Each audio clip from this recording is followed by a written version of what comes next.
سیمکارت‌های تاجیکی را در نواحی نزد مرزی با افغانستان برخی جوانان این کشور با هدف پیدا کردن همسر یا دوست دختر در تاجیکستان استفاده می‌کنند.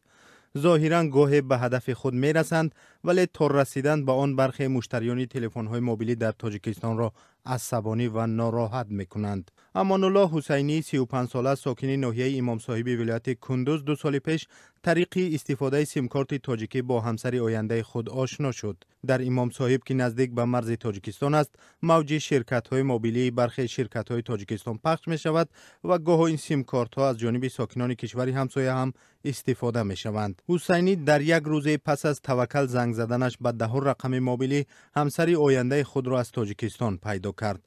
همسر اون 35 سال دارد و ساکن ناحیه فرخاری تاجیکستان است. امان الله میگوید ازدواج در افغانستان خیلی گران است، به این خاطر تلاش کرد تا از تاجیکستان زن بگیرد. طبق اطلاع رسمی سال 2016 مثل امان الله بیش از 30 شهروند افغانستان با شهروندان تاجیکستان ازدواج کردند که اکثرشان ساکنان نواحی نزد مرزی بوده. تخمینا 10 نفرشان طریق تلفن‌های موبیلی شناس شدند. برخی ساکنان تاجیکستان میگویند گاه زنگ‌های جوانان افغان به تلفن‌های موبیلیشان آنها را عصبانی می‌کند. نصیبه غلامова ساکن شهر دوشنبه میگوید چند پیش جوانی که از گفتارش دری بود زنگ زده او را عصبانی کرد. پس از آنکه به پلیس مراجعت کرد، پلیس برایشان گفت که این زنگ از خاک افغانستان وارد شده است. در میان آنهایی که از آن سوی مرز در تاجیکستان برای خود جفت جستجو می‌کنند میتوان بزرگسالان را نیز مشاهده کرد. مولوده 57 ساله ساکن ولایت سوخت به چنین یک زنگ پاسخ داد و 3 ماه پیش به امام صاحب افغانستان رفت. اما از شناسایی تلفنی حالا سخت پشیمان است.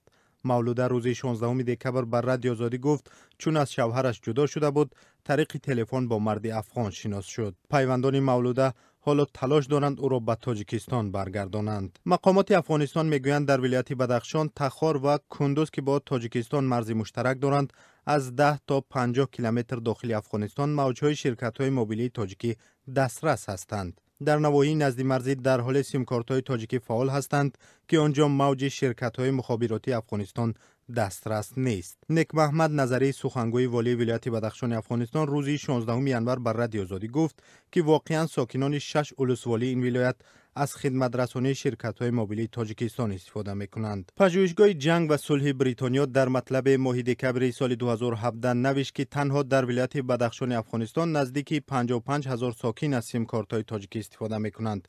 آماری که سنجیدن آن امر محال است. قبلا مقامات تاجیکستان از شرکت‌های موبیلی درخواست کرده بودند که آنتن‌های موج پخش کننده خود را تغییر دهند تا سیمکارت‌ها در افغانستان استفاده نشوند. آنها گفتند دلیل‌های نیز وجود دارد که سیمکارت‌های شرکت‌های موبیلی تاجیکستان را در آن سوی مرز تروریستان استفاده کردند. شرکت‌های موبیلی تاجیکستان رسما پخش موج‌های مخابراتی در خاک افغانستان را رد می‌کنند. نماینده یک تن از شرکت‌های موبیلی بدون ذکر نامش بر رادیو آزادی گفت که شاید جای موج‌ها پخش شوند ولی آن تصادفی است.